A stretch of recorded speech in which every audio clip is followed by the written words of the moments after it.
In this series, I take a look at important issues in public art, how it functions as places for play, how it fits into our world, and how it lays hidden, waiting to be explored. I'm going to be travelling around an Australian city which has many fine examples of public art and public art spaces. Adelaide. Adelaide is the capital of South Australia. A vibrant city, it is located on the southeast coast of the state, and it is affectionately known as the Festival City. In this week's episode, we will look at how the public interacts with public art. This is public art at play.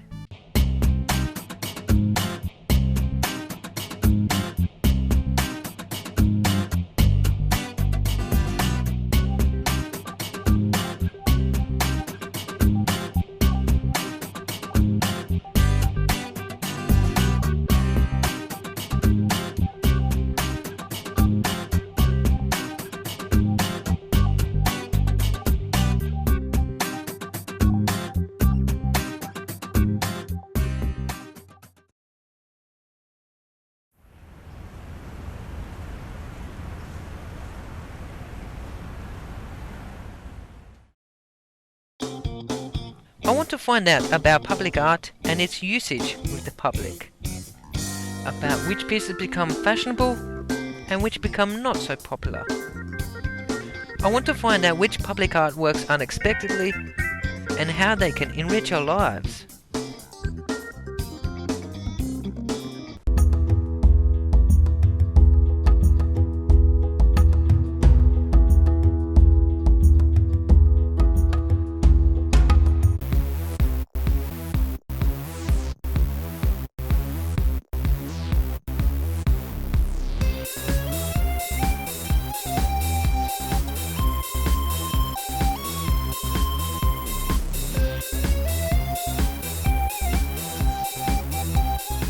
I take you first to a place absolutely lined with public art, North Terrace. Featuring universities, museums and an art gallery, it could be called the cerebral heart of the city. One of the most fascinating public artworks on North Terrace is this.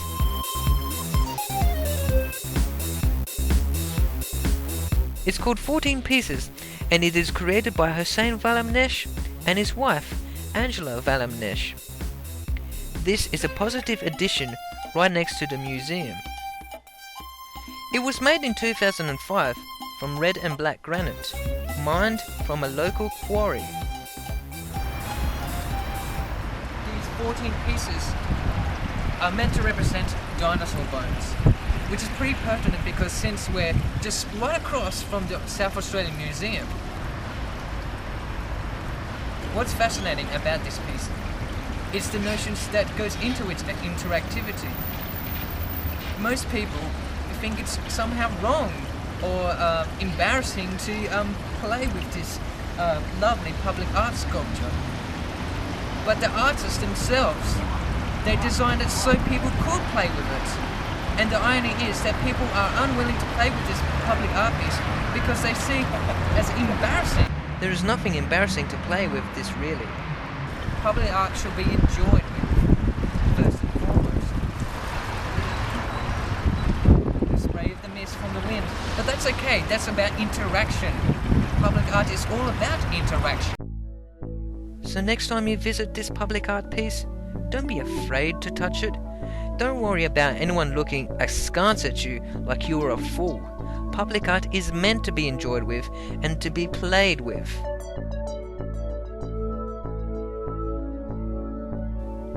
In fact, this looks like a lot of fun.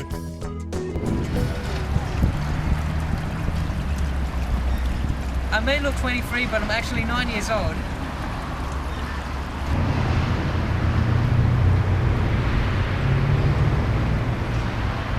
See, I wet myself right here.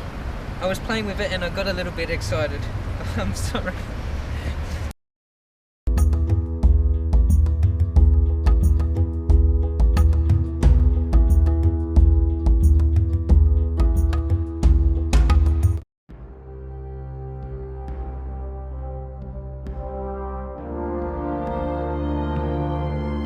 We are in the north side of the North Terrace Boulevard at the Adelaide Festival Centre, a building that Robert Helpman put forward to the then Premier Don Dunstan.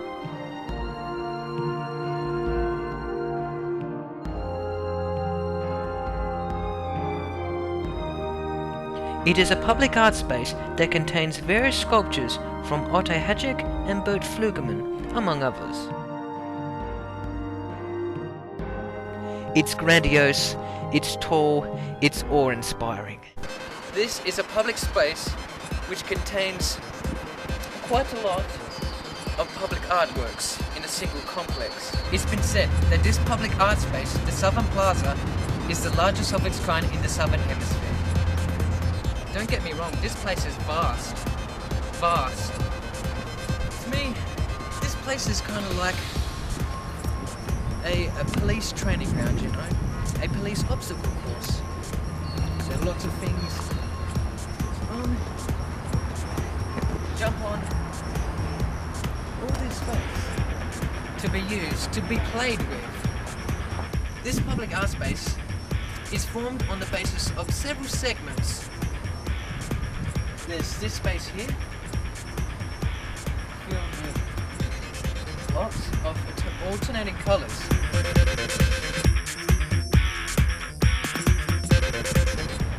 A wide range of metallic geometric sculptures which populate this place. And it sort of reminds me of like a mini skyline of Adelaide in a way.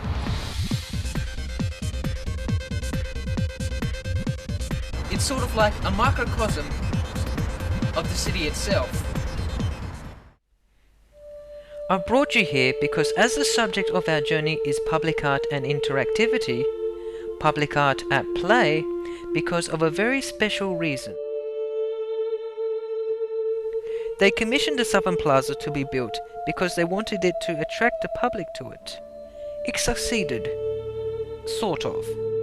I have seen like Generation Y school kids play in this vast public space, and I myself have eaten a box of noodles here, and I've seen other people use this space, but not to the extent as other public spaces in Adelaide.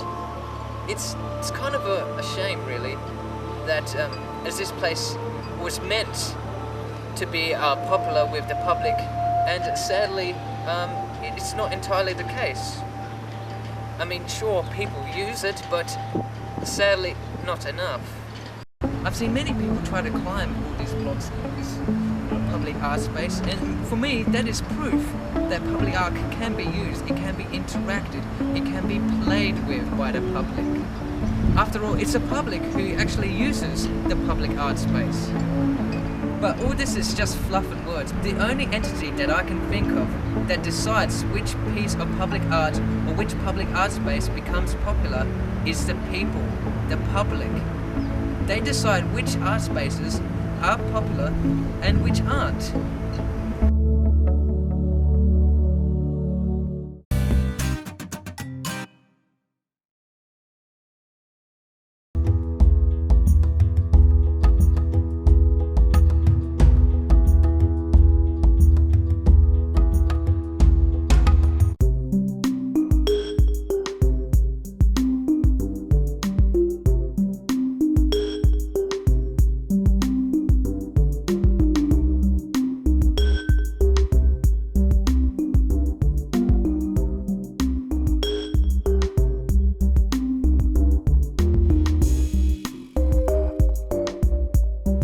Hindmarsh Square.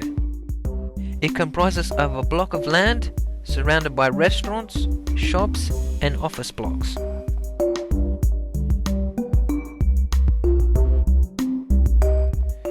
This is the playground play space. It was created by 3 artists working together. Made by landscaping with fiberglass and reinforced concrete, it was finished in 2007. It's contrasted by just a few simple colours. There's blue, there's white, a few shades of red and indeed a little purple. This stuff, it's very soft, very nice to touch. And it should be though, because this was designed for children, so, and you don't want children to fall over and hurt themselves.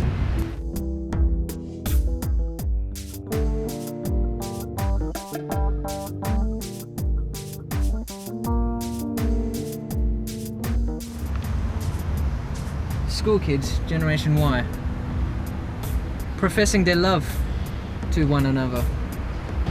You know, Sammy hearts Michael, or Fran hearts Emmanuel, that sort of thing. This is what I love about public art, this interactivity of the public making the piece of public art sculpture and the public art space as their own. Public art is an evolving, innate thing, and that's true of any art form. It evolves over time, it can be changed, it can be repainted, it can be repackaged, and it can be resold to new social niches. It has the power to bring people together into a community. It's a symbol of pollution. That while we're interacting with this public art space, while we're playing with this public art space, hopefully we can have a little think of some of the issues that this space, you know, raises and asks of us. It's just like one of these needle gates you find in other parts of the world, but made of a tap motif. I kind of like that. This space was never meant to be popular, but that's what happened. This space became a meeting point for the public.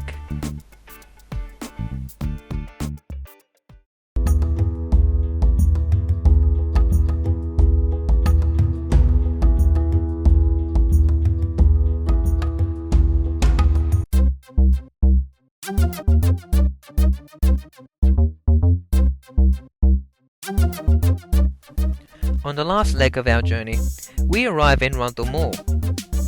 It's fashionable, it's exciting, and it's the perfect place for a much welcome cup of coffee at the end of a hard day.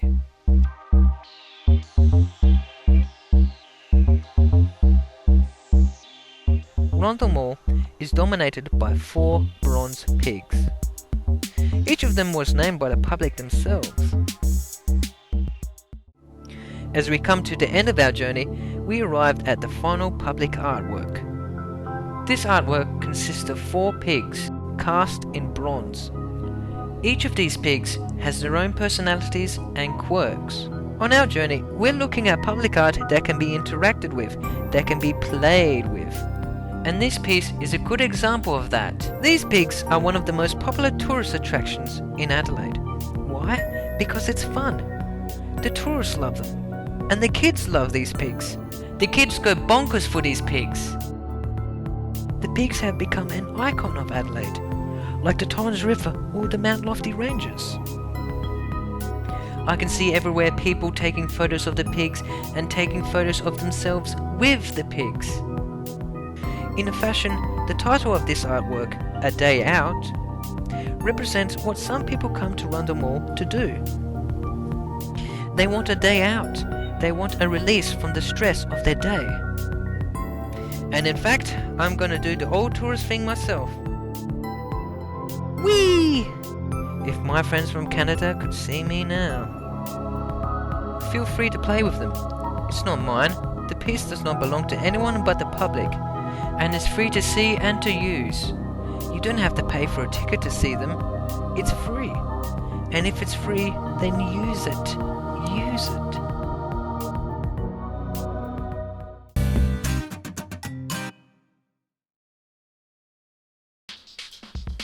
On our journey, we explored many public artworks and their interactive sides. We've discovered an art piece that is, although inspiring, is left relatively untouched. Some public art spaces that were created with the public in mind that became not as popular as was once thought, a public art space that achieved the opposite, and an artwork that has become so endearing it has become part of the local pop culture. You know what? I am still confused as to why some people find it too embarrassing to have fun with a public art piece, especially a piece that was designed specifically to make us to. It could be a number of different reasons: fear of getting hurt, fear of being perceived by our friends as lunatics, or perhaps people don't know it can be interacted with. It's their decision, of course it is, but play is not just for children. It broadens our mind, it occupies our thoughts with good feelings, and most importantly, it's fun.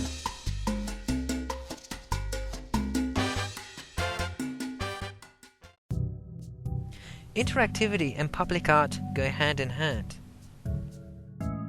They are meant to complement each other. When we interact with public art and public art spaces, we connect with the world. I feel that there is no reason for the general public to be frightened to use public art. Some people say that playing with public art is not civilized or professional, and I say no to this. I think public art should be used, and those that have been neglected for some time should be used again. That is what public art is there for. It is not only for the senses of sight, or for hearing in some cases, but also in the sense of the touch. For example, if you were to touch a statue of a great person, or a piece that commemorates an important note in history, you instantly connect with that famous person, or that battle from long ago. But looking at a piece of public art is interaction enough. You don't have to play with it if you don't want to. Just by being near a work of public art lifts up your spirits. You can have a spot of tea, chat to friends, or just watch the world go by. Either way, you are interacting with public art. Granted, some public art is a little bit underused. This does not make them in any way inferior. All it does is give it a chance of revival, of becoming a place for the public to come together once more. The focus of this journey has been public art at play, public art and interactivity. Don't be afraid of some spoil sport or some old dinosaur telling you not to touch it. Don't be too embarrassed not to use it. Public art is at no cost. And that, my friends, is public art at play. Next time on Monoliths, we discover public art that takes a little more time to visit. Public art that seems to be hiding. We visit an artwork that was the largest one overseen by an Indigenous Australian artist. A sculpture that is camouflaged seemingly in the trees. A tile piece that is under a bridge and beside a river. And a whole avenue of art tucked away in the nooks and crannies of a street.